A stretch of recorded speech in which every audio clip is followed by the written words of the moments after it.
Hello Libra, and welcome to your reading. Spirit, let's see what's happening for Libra. What is happening? The cards are falling out already. So, what am I doing? Oh my God. Lady, pay attention. So,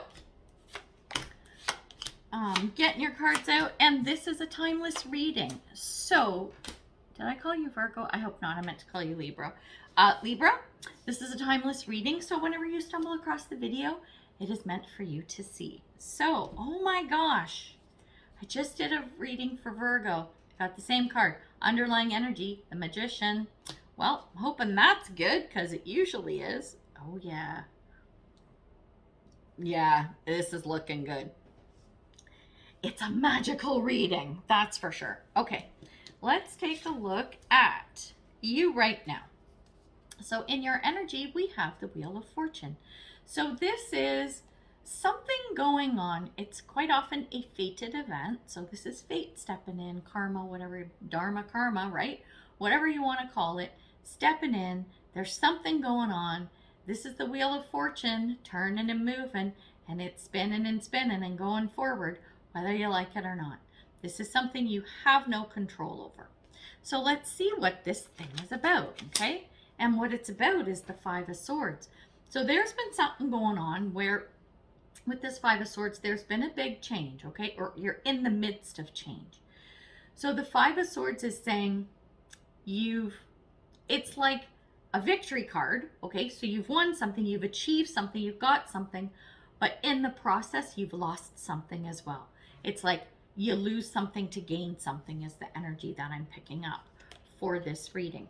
Now, I'm remembering we have this Magician card, right, as the underlying energy. So it's not worrying me very much. And also I'm looking at the outcome of the other cards. But let's talk about how you're seeing the situation right now. You're seeing it from the position of Six of Swords. And this is the card of moving from stormy seas onto calmer waters. So it's moving from something not so great onto something else. Well, that's very possible with the Five of Swords. So even though you won, it still maybe doesn't feel super great. So you want to get out of this energy and move on to even better energy. Totally makes sense.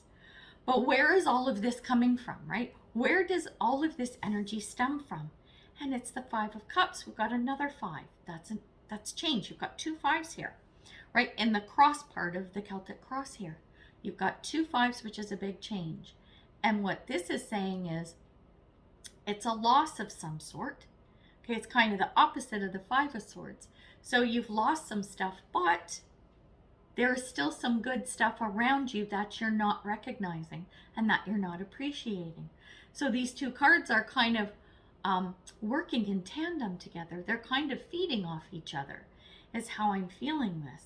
So yeah, you won some stuff, you lost some stuff, but you still have some stuff. It's that a very push-pull kind of energy. And when we look back in the recent past, the card is the Seven of Cups, and this is around choices. I suspect that what's happened is you have made some kind of a choice around the Seven of Cups, and there's been a lot of stuff that you can choose from. So you made a choice, and maybe it didn't turn out exactly how you expected it to. So think about this. You start with 7 cups, then you get down to the 5 of cups, so 2 cups are gone, and 3 of these cups are spilled over, but guess what? You still have 2 full cups. So these could be left over 2 other decisions that you could still potentially make, and you're forgetting about it. You're not even seeing it because you're so wrapped up in the 1 cup you did choose that didn't work out, right? Well, you got 2 more cups that maybe you can choose from to make things work in your favor. That's the Six of Swords energy now pushing you towards, okay, we don't want this anymore. Take your 2 cups, get in the boat, we're going over here, right? We'll take your cups and we're going to go. And where you're headed, when we look at the future card, we have the Ace of Pentacles. This is a new opportunity. This is a new opportunity, usually around the material world. So it could be money, finances, investment, could be your home, could be a relationship. Am I seeing that? Less about a relationship, but there definitely is something around your security and stability, right? It's a new opportunity. So I think at this stage of the game, as we're going into the future, you've still got your 2 cups. I don't think you've had to make any decisions yet. You've got your 2 cups with you, which is good, right? I think it's you coming into the energy of recognizing the value in each of those cups. But I think with the opportunity, it's going to be 1 cup is a really good opportunity. The other one's kind of a backup, if that makes sense. So you may have 2 opportunities coming in. One's better than the other, but you know you've got something sitting on the back burner should you choose to go back and play in that energy, right? So now when we look at your thoughts and feelings, we have the World. Not a big surprise, because this is about the ending of a cycle. Whatever all these 5s, these changes and stuff were, this is portending a new cycle in your life. Out with the old and in with the new. A little bit like the Death card, but more about something that's cyclical. This is something that is not going to come back around again. This is how you're feeling, like this is done. Because this is if you take that 6 of Swords energy and you do move on, the cycle isn't going to come back. It's done. It's over and done with. These are your thoughts, okay? Now when we look at external forces, okay, everything outside of you, which is very in line with the Wheel of Fortune, because it's stuff you really don't have control over, right? We have the 8 of Pentacles. So 8 of Pentacles is hard work. So this is telling me that external to you, okay, how do I put this? It's less about people seeing you doing hard work, but you're doing hard work to try and figure out this 6 of Swords thing, right? Move on from that, work on the Ace of Pentacles and everything, and you're busting your little butt. But I don't think people external to you are seeing it. Everything is internal, so it's either all internal work or you're sitting in your laboratory just working away and no one sees what you're doing, right? And the reason why that energy is so important is because when we look at your hopes and fears, we have you in the 7 of Wands position. What this is telling me is that all this work that you're doing that people probably aren't seeing, when you sort of step into the light and you come out of your laboratory, people are going to be like, well, where have you been? What have you been doing? You know, you did all the 5 of Swords stuff and you just changed this thing and you got your cups and your opportunity. Well, what are you doing? You haven't even done anything with it. Yet behind the scenes, you're doing all kinds of stuff. You're like the swan gliding gracefully across the water. And it's like, oh, poetry in motion. But underneath, those little feet are going like this, like crazy, right? They don't see it. So you're having to defend your position.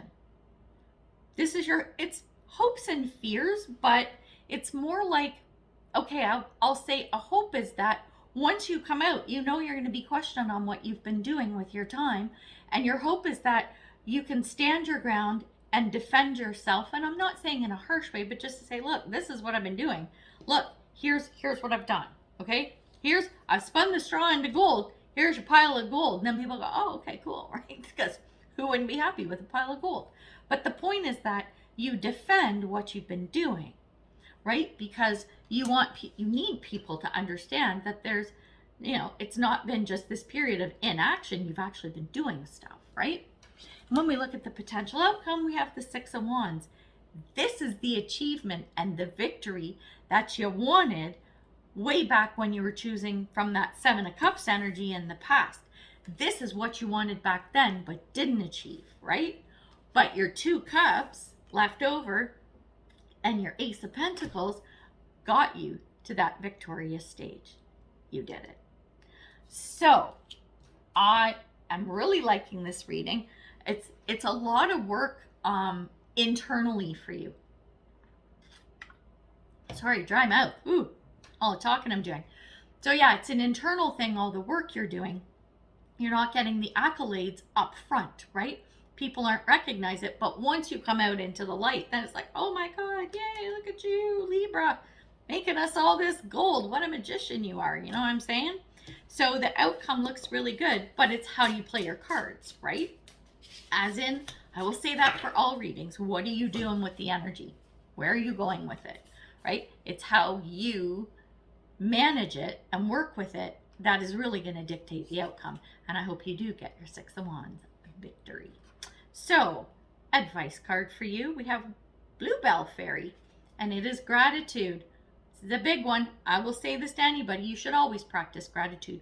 Be grateful for what you have. Yeah? You know, you lost some stuff with your Five of Swords. You lost some cups with a bad decision.